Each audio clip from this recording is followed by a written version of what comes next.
Welcome back to my series about creativity. In today's video, I'm gonna talk about the four-stage model of the creative process.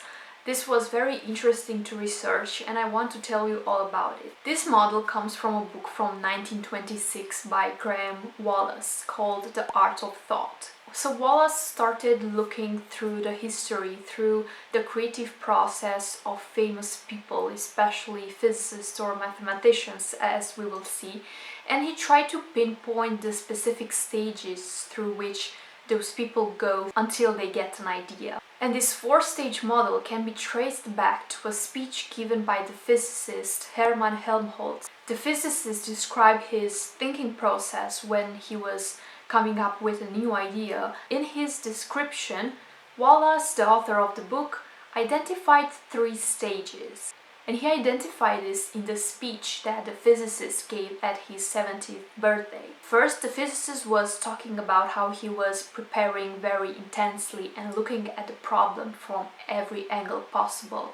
This corresponds to the first stage of preparation, when you just immerse yourself in the problem and try to know as much as possible about it. Then Helmholtz went on to say that there is a period in which he is actually not consciously thinking about the problem at hand, and this corresponds to the incubation phase, when all the ideas and all the knowledge that you have on the specific topic, it's simmering at that threshold between subconscious and conscious thought. And then there was the manifestation of the idea, which corresponds to the illumination phase. Now, this is not the end. The author Wallas went on to also look in the writings of the famous mathematician Poincare.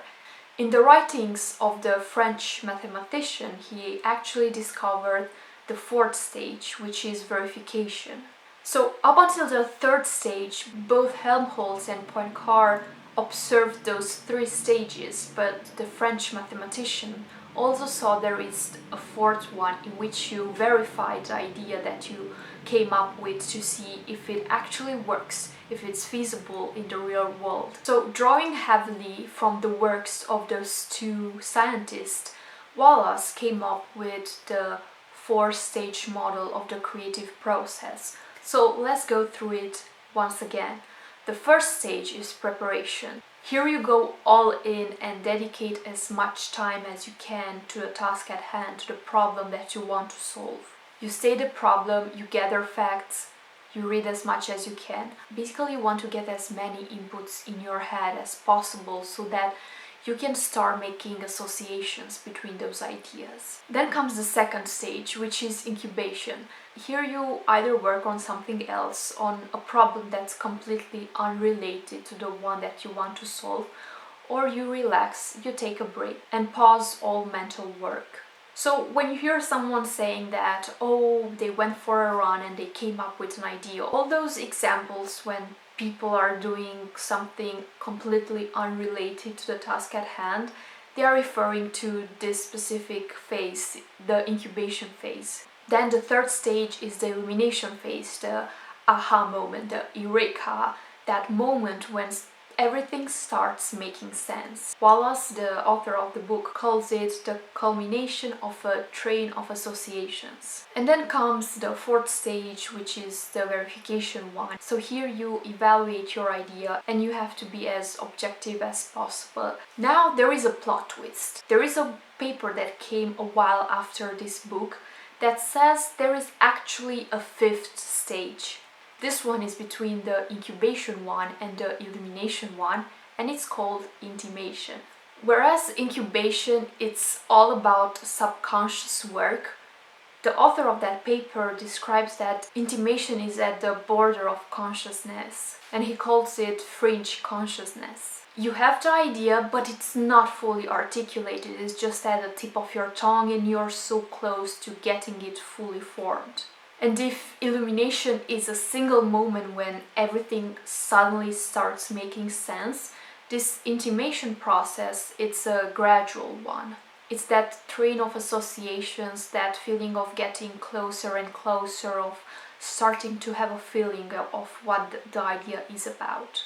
So there are three things that you have to do. You have to let your thoughts flow freely and not interrupt this flow of consciousness or think that an idea that suddenly popped up might actually not be feasible in real life. In this moment, you have to stay away from being realistic. You just have to let yourself dream a little bit and make the most random and maybe the most unfeasible connections. The second thing that you have to be careful with is not to lose that hunch when you start to sense that the idea is taking some shape. And then the third thing is that you have to finally put into words those elusive thoughts. And this is the 5-stage model of the creative process, which is an extended version of the original one. So the takeaway from this video is something that I mentioned a lot already, and it's one of the things that we can control in this whole creative process. It's this: getting your hands dirty and immersing yourself in the domain of that problem. So even though a lot of those things might actually be left to chance, there is a quote that I really like from Louis Pasteur, which goes like this: "Chance favors the prepared mind." So this was the 4th stage of the creative process. This is another framework / model that is very popular in this field of creativity, and I wanted to share it with you. I hope you enjoy it and stay tuned for the next video.